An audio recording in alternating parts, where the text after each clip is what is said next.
Do you have a child who's starting at a daycare or preschool or even kindergarten? Well, here are some simple tips for you to consider. When we think about our children going back to school, one of the first things that we consider is their lunchbox. Now, I've been in the classroom for just about 8 years now, and one of the things that I notice is that children often bring lunch boxes and lunch pails that are not practical. It's important to consider that they can be cute and adorable, and yet they can also be practical. So consider the following. Simplicity is key. Think about something that is simple enough so that your child can be successful with. Now consider something with minimal pockets and zippers. This is going to help your child feel less overwhelmed during a very important part of the day. Consider a lunchbox that has zippers that are easy to hold and easy to glide.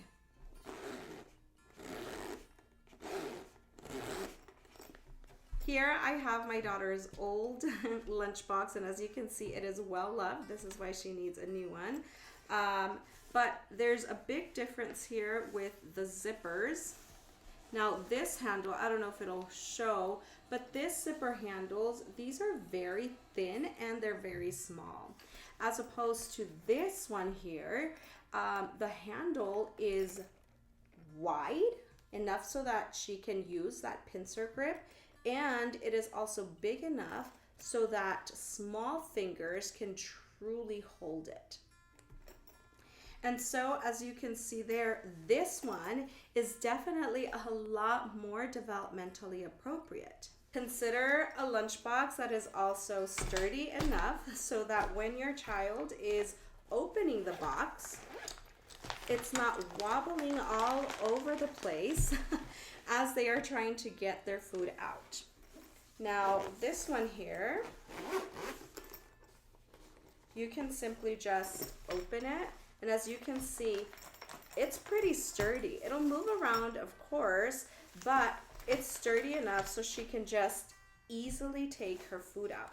Versus this, where it ends up collapsing. And when it's time to pack away, look, trying to close this zipper when it's wobbly in this manner can be challenging and can be a cause for frustration.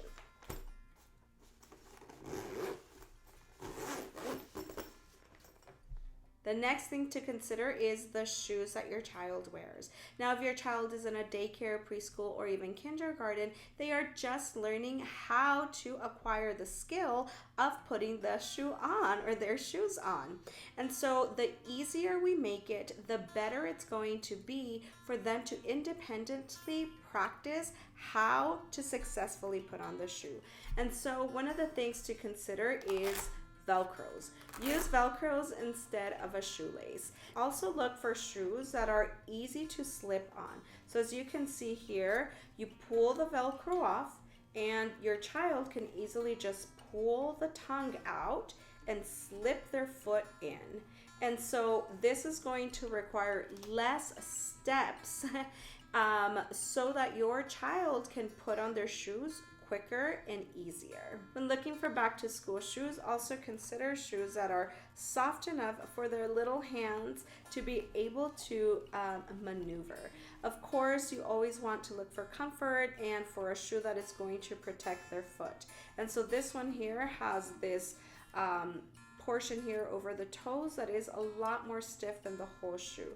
But something like this is going to give their little hands the ability to even pull down if they need to, or even to pull this portion over the heel of their foot. I also have this little sandal here to show you. It has a really nice sole, they're soft, and it has two little Velcros so that my daughter can just simply pull the Velcros. Once her foot is in, it's all she needs to do is just pull the Velcro over and she's set and ready to go. The next tip here that I have for your child in daycare, preschool, or even kindergarten is to practice how to put on their shoes, practice how to put on their backpack, their lunchbox, to really build them up with confidence so that when you are not there and they are in their school or classroom setting, they are confident enough to do it. They've had enough practice at home, and so that is going to really give them that sense of comfort. It's going to give them a feeling of just being at peace and at ease in a new and different environment. The next thing to consider is to, of course, visit the school, have a classroom visit, and hopefully set up an appointment so that your child can meet their teacher. This is going to give them a lot of comfort, and they're going to know what they are going into. One of the things that I really love to do in my classroom is have, of course, a classroom visit, and if needed, I send home a picture of myself and my assistant so that the child can have that in the refrigerator or somewhere around the house, and parents can say, oh, this is your teacher. You will see her on Monday. You'll see her when school starts, so that there is a sense of familiarity. I can't say this word. But there's a sense of comfort, and they know what they're stepping into on that very first day. With that, also consider walking around the school campus or walking nearby or practicing your car routine around the school or near the school so that your child starts to get familiar with that environment. And so on the first day, when there is a lot of new things happening, a lot of new children and new adults in your child's life, there is a sense of comfort, and there's a sense of your child feeling like they have seen certain things prior to their very first day. Prior to that, also consider prepping your child with a positive attitude and with words that are going to instill confidence in your child.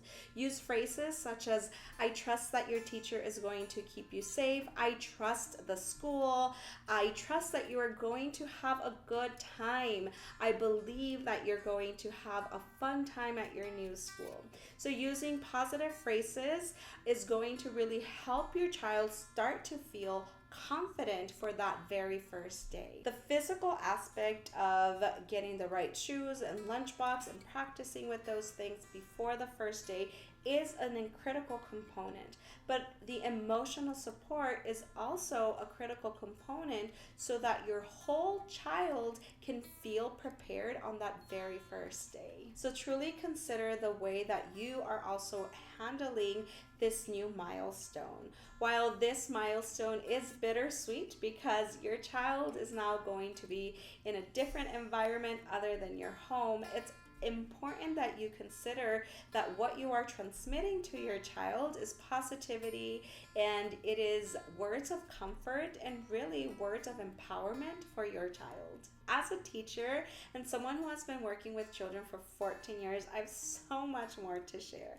But for the purposes of keeping this video concise and short, this here is all I have for you. Don't forget to subscribe for more videos just like this, and follow my family's Instagram journey on latinx.montessori, where I share more tips just like this one along with my family life and so many other fun things. Thank you so much for being here. I'll leave links down below to everything that I mentioned and links to my blog. I'll see you soon. Adios.